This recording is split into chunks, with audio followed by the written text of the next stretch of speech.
Yo mga idol, kamusta? Sports Talk PH nga pala. Ang pahayag ni Porter, pag-usapan natin yan mga idol. Ngunit bago ang lahat ay huwag kakalimutang mag-subscribe at i-click ang notification bell button for more sports talk.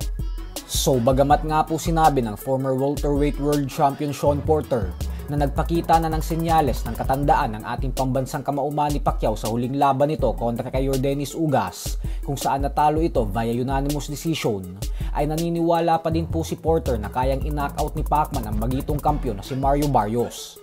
Paliwanag ni Porter na kaya niya umano nasasabi na kayang manalo ni Pacquiao via knockout ay dahil swak na swak daw ang fighting style na meron si Barrios sa pamamaraan ng paglaban ni Pacquiao, dahil masyado daw itong agresibong si Barrios. Lalo pat sinabi pa daw ngayon ni Barrios sa latest interview nito na buong tapang daw siyang makikipagsabayan sa ating pambansang kamao. Tapos dahil din umano sa napakabilis na kamao ni Pacquiao ay laging mas nauunang makatama ang kaliwang kamao nito kaysa sa kanang kamao ng kalaban sa tuwing nakikipagpalitan at sabayan ito sa kanyang mga katunggali. Kaya pag nangyari daw ito ay katapusan na daw talaga ni Barrios. Pero giit ni Porter na kailangan umano ay wag nang magpaligoy-ligoy pa si Pacquiao at bagkus maging agresibo na daw dapat ito sa umpisa pa lang ng laban habang mataas pa ang kanyang stamina. Kailangan na daw sumugal ni Pacquiao at ibigay ang lahat ng makakaya niya sa unang 4 na rounds ng laban at subukang tapusin si Barrios. Kasi kapag humaba daw ang laban ay dito na matatalo si Manny gawa ng papasok na umano yung kanyang edad. Kahit ano pa daw kasi ang gawing pakondisyon ni Pacquiao ay hindi umano natin madadaya yung tanda at edad ng isang fighter.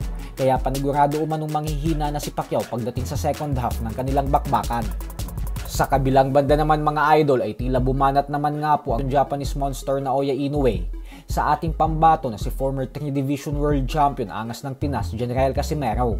Ito po ay matapos sabihin ni Inoue na wala na daw siyang interes sa kahit anong bagay na konektado kay Casimero. Paliwanag ni Inoue na mas mabuti daw kasi na wag na lang niyang pansinin si Casimero at wag na lang din itong labanan. Sa palagay niya daw kasi ay mas lalong hindi natutuwa at lalong napipikon si Casimero kapag hindi niya ito pinapansin.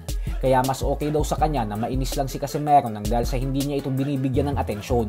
Sumang-ayon naman kay Inoue ang mga diehard Japanese fans niya, kung saan sinabi ng mga ito na hindi na daw karapat-dapat pang labanan ni Inoue ang angas ng Pinas dahil wala naman umanong makukuha si Inoue dito.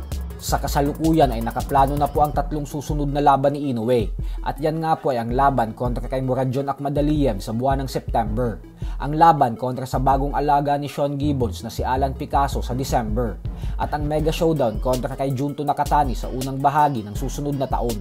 So hanggang dito na lang po muna tayo mga idol.